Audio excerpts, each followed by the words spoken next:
कि पड़ी दिनन प भेटइल शिवे क भेड़ुआ पड़ी दीवान प भेटइल शिवे क बाबू बैठी के पीलो न पानी हो कि शर्ट पैंट पहनले से हीरो ना कहिबा न पानी हो एकरे कितना सब खुश है कैमरा वाला शर्ट पैंट पहनले से हीरो ना कहिबा सुनो एक मिनट रुकिए गाना दीजिए क्या बोले तू तो लफुए कहिबा हो ए बबुआ ऐसा ना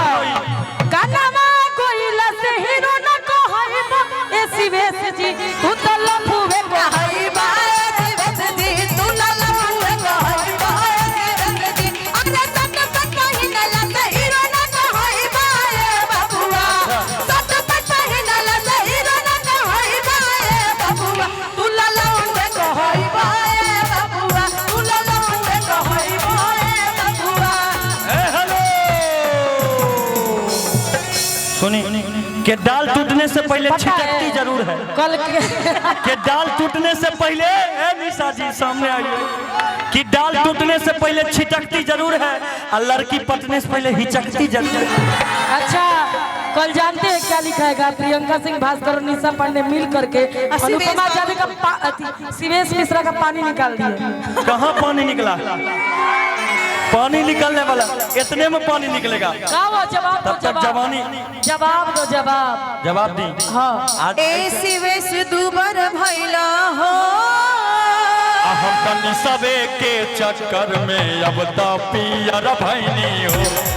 सब दुनिया के चक्कर में पिया दुबर भइला हो ए हम तो पियर भैनी हो हम पियर भैनी हम तो पियर भैनी हो भाई छौरी के चक्कर में हम तो पियर भैनी छौरी के चक्कर सुनो लेकिन इनकर वही सुनो जी तब सुधरिए ए बात सुनो हमरो सुनो अरे काहे लोगन गर्दा उड़ा देत हो भाई गर्दा मत उड़ाइए आप लोग एंजॉय कीजिए सिर्फ एंजॉय सुनिए सुनिए एंजॉय करिए एंजॉय सब लोग मेरी माता जी का बड़ा ही फेमस गाना है एक गाना रहे कि जिसको रितेश पांडे जी ने रिमिक्स करके गाया हुआ है कि जब निकली ना घर से बहरिया हाय हाय हाय हाय हाय सब लूटल चाहेला निशा जी हरिया निशा जी सब कि लोग सब बोलते हैं छुअल चाहेला हमर गोर गाल रे कि गोरी तोरी चुनरी बल्ला लाल रे गोरी तोरी चुनरी बल्ला लाल रे रोड पे चले लू कमाल चल रे गोरी तोरी चुनरी बल्ला लाल रे रोड पे चले लू कमाल चल रे दिल धड़काता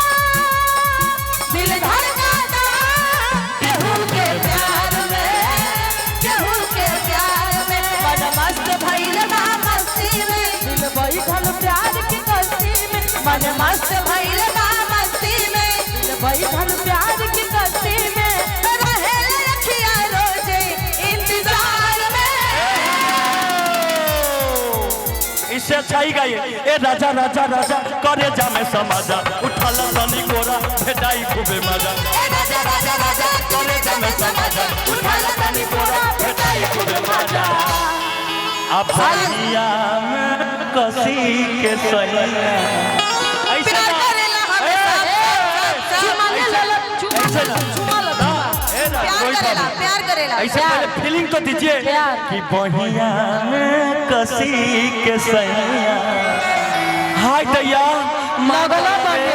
लगला बने हमारे ला बहिया में कसी के सैया हमारे ला ए राजा हमके बनारस घुमाए दा ए राजा हमके बनारस घुमाए दा ए राजा हमके बनारस घुमाए दा चल के बनारस के पावन खियाए दा चल के चौकवा पे बनारस खियाए दा शिवेश जी ए राजा हमके नंबर दिखाए सुना ना ये गाना भी मेरी मम्मी के बिरहा का है वाह कि ए राजा हमके बनारस घुमाए दा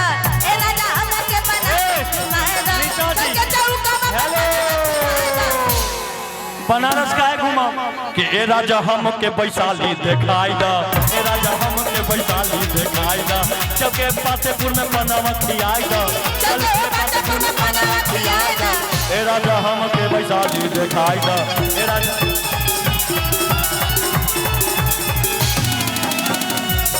सिवान से पिया सिवान से अनहर भइले आई देवर तानी देहिया तो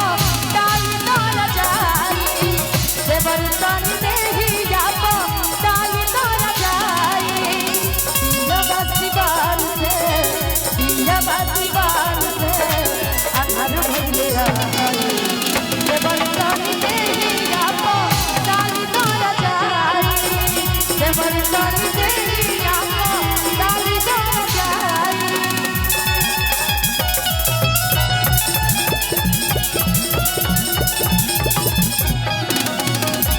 देखिए कि ताकी कैला से कुछ न होई कि ताकी कैला से कुछ न होई आ जबले नचबू ना आ जबले गईबू ना जबले नचबू ना ए गोरी मन खुश ना होई जबले नचबू ना ए गोरी मन खुश ना होई। ए हेलो थोड़ा डांस करना कि ताकी कैला से कुछ न होई से कुछ न हो जबले चुम्माना कि जबले चुम्माना ये आप देंगे चुम्मा हम देंगे कि एक चुम्मा तू मुझको उधार दे दे एक चुम्मा तू मुझको उधार दे दे और बदले में ए निशा जी गिर गया क्या गिर गया जी यही बैठा था हमको लगा क्या बोला क्या गिर गया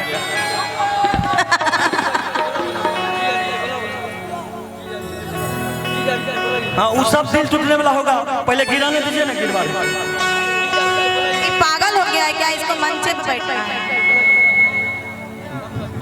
पंकज जी डाली जहाँ कहीं भी हो मन पड़ने का कष्ट करें। हम आपका एक गाना सुने हैं जी जी जी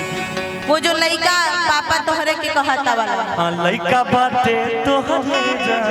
यही वाला मुझे सुनना है। वाह जरूर हम भी चाहते हैं कि आप गाइए हम गाए साथ साथ मजा आएगा। नहीं बहुत अच्छा गीत है वो हमारे पंकज भैया आ गए पंकज भैया आ गए। अरे मने हमर मर्जा आ तोर भैया अच्छा डब्लू भैया के जीजा। नहीं मेरे भी जीजा हाँ आपके जीजा मेरे भी जीजा प्रियंका जी आपके क्या है? कि जीजा को ही क्या जियावती हेलो आप कौन है? हम कंफ्यूजन में हैं नहीं थोड़ा बोल दीजिए आपके कौन है? कि हमारे जीजा जी दिन में ना बोले कि रतिया में चोली खोले